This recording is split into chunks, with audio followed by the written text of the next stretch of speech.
This review is brought to you in part by Rogers Hobby Center in Saginaw, Michigan, where the fun begins. Thanks for joining us at Right On Replicas, where we're proud to bring you the best scale model kit reviews on the planet. This review covers the recently re-released White-Freightliner dual drive truck tractor. It's a 125 scale kit from AMT, model kit number A620. It's an older kit that's seen multiple box arts over the years, but it's still widely available. It's a popular kit for AMT, consisting of over 200 parts, molded in white, chrome, clear, clear yellow, clear red, vinyl tires, and also includes a piece of rubber hose and metal axles. The water slide decals have been updated a little bit for this version, and as this kit has some age on it, you'll need to do some extra cleanup of the parts and some fit issues to take care of. But the molding is not always real crisp, and not everything has positive attachments. But with a little work, she can turn out to be a really nice looking kit. The build-up is straightforward with the engine, chassis, interior, and body, and overall dimensions are length 9.5 inches, width 5 inches, and height 6 3/4 inches. Here are the contents of this kit, and as you can see, the parts are all laid out in a visual fashion, much as an open boxing, or what some people would call an open box review. But instead of picking up each part and trying to describe it, if I could find the words, that won't help you put the kit together. So we're going to do that, and here's my open box review in 10 seconds. Now remember to follow the manufacturer's safety and use guidelines when seeing or using any of the products that you see here in the review. Here are the decals for this kit. As you can see, they're very colorful and the registry is very good. Now there are 3 different contrasting color stripes for just about any color combination that you want to choose. You might want to consider, for the larger ones especially, using some of the setting solutions that are available in the aftermarket to help the stripes fit the contours and stick well to the body. But you'll also note that we're going to use Model Master liquid cement, sometimes super glue for strength, and white glue for clear parts. Gather up these pieces as construction starts with the motor, and assemble the block, the oil pan, dipstick, front cover, water outlet, oil line, and filter, and also the fuel filter and the air cleaner, and they're set aside. Now paint this batch tan color and assemble the transmission, both oil coolers, fuel pump and line, and the air compressor. Then also the intake manifold, exhaust manifold, and water manifold. Now this batch is painted aluminum and steel, and the final parts are painted flat black in this last picture here. Now assemble the motor per the instructions, and remember to add the chrome pieces here too, and finish off the motor, as she looks pretty nice. Here's the flip side so that you can see the location of the starter, etc. on the right side of the engine. Get these parts out of the kit to assemble the wheels. Now the front rims, you'll need to assemble the trim ring to the rim, and then paint the inner hub area of the color of the cab that you're going to paint, and install the tire. And for the rear rims, paint the inner rims aluminum, and then add the trim ring, and add a trim ring to the chrome rim, and then paint the hub aluminum. The brake is flat black, and pick a hub cover and install the tires. Then glue the inner and outer rims together. I use some super glue here for an instant adhesion and to make sure that they are put into place properly. Then install the brake, hub, and the hub cover. Now we'll need these parts to assemble the chassis, and we can assemble the entire thing prior to painting. So put the rear axles together and install the springs to the rails, and then add all the cross members in place, one rail at a time, and then add the other rail next, and then install the axles and the front suspension parts, and paint the whole unit and add the chrome tanks last. Gather these parts for the rear end, and then on the rear panel add all of the tail lights and the marker lights, and then paint the backing plates flat black and add the brake boosters. Then install those onto the axles.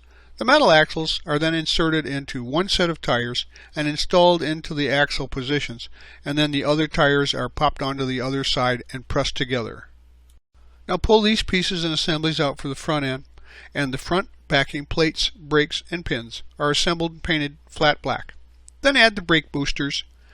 Now the steering box, pitman arm, and drag link are flat black, and they're assembled, and then add the tires into place. As you can see, we've got a pretty quick build-up. The frame was pretty straight once constructed on something flat, and so she goes together pretty quickly. And as you can see, you have a rolling chassis here on which to build the rest of your model. We'll be using these pieces to finish the chassis assembly. So the fuel tanks are assembled and painted red with some bare metal foil type straps for emphasis. And then the toolbox is red, and the front fenders are aluminum while the flaps are flat black. Now the fifth wheel is flat black, and so is the shift linkage. Then the mounts and the brackets also flat black, and the radiator hoses as well. Now paint the other parts as needed, and assembly will be done in a front to back method to get all the parts in place in the right positions. At this point, install the motor on the frame mounts, and then the tanks and the outer frame attachments first. Then the toolbox, the lube refiner, the tilt pump, the shift linkage unit, drive shaft, and radiator. Then I worked my way back, installing the exhaust and the smaller parts under the frame.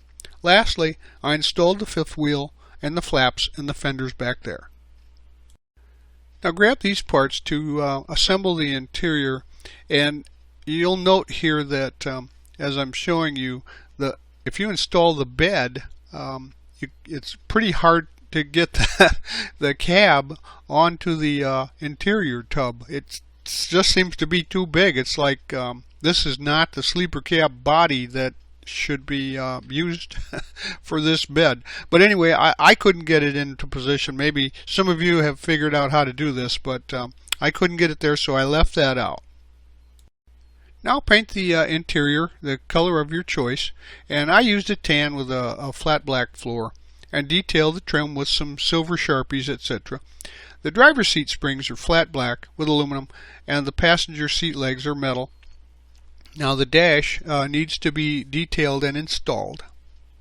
I simply used some medium brown paint to simulate the wood tones, and I used a silver Sharpie against some flat black gauge impressions to make it look like instrumentation there.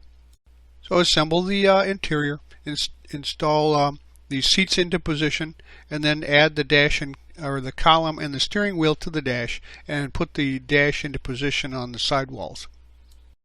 Now you can assemble the body, and it comes in multiple parts, and note that there's a parting line through the center of the body that's difficult to fix without destroying the fine details of the rivet work that it runs through. So that's going to be a difficult fix, so you'll have to take some time and carefully work with that with scrapers and sanding to make that happen.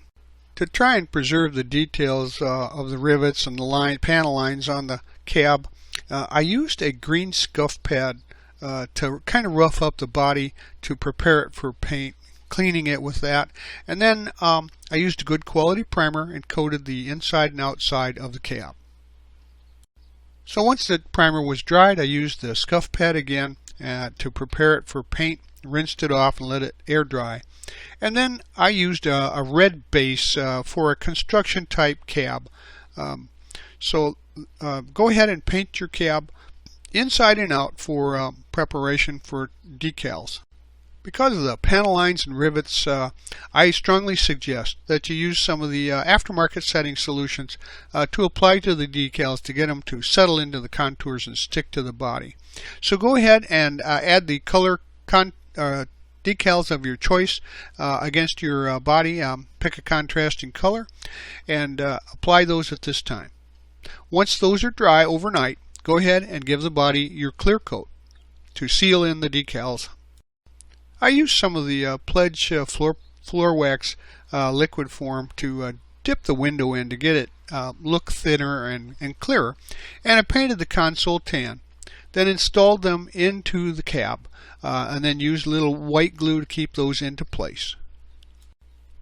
Now it's time to install the interior tub into the body by carefully sliding it straight into the cab. it should fit there, and use some contact areas to put a little dab of glue to keep it in place. Now we'll gather these pieces to assemble the body chrome work and some of the lenses. And I used a black wash.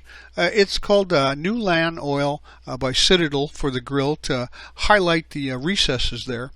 And then slowly, using some super glue, work your way around the cab, installing the chrome parts in place on the cab where they go, and make sure that you scrape off any chrome on your glue joints so that it adheres properly. In the location of these yellow arrows, you'll find that the cab snaps onto the 2 pins on the grill on the frame so that it can tilt. And here's a nice view from the rear to show how the rear of the cab looks when your model is completely finished. You won't have too many pieces left, mostly decals that you don't use for your choices, and some of the lenses that aren't actually used on this model that must be left over from various versions of the kit. Well, there you have it. There's your final kit model on the shelf, and this kit's been around for years. Seen many releases with different decal versions, and the molds are pretty well used, so the overall condition of them is not too bad. The frame was straight, and the flash on the parts was manageable, nothing that a little sanding stick and a hobby knife won't take care of. Now, the multi-part cabs are sometimes difficult to assemble, and there's no way to repair it without working on the whole thing. So that being said, she still goes together fairly well, and if you take some time and test fit everything, it's a gorgeous example of the White-Freightliner truck cab. So if I were you, I'd buy one and put it on my shelf. We hope you like this premium scale model kit review from Right On Replicas, and so that you don't miss any more, please subscribe to our YouTube channel. Also, you can find us on Facebook and on our website, www.rightonreplicas.com. Thanks.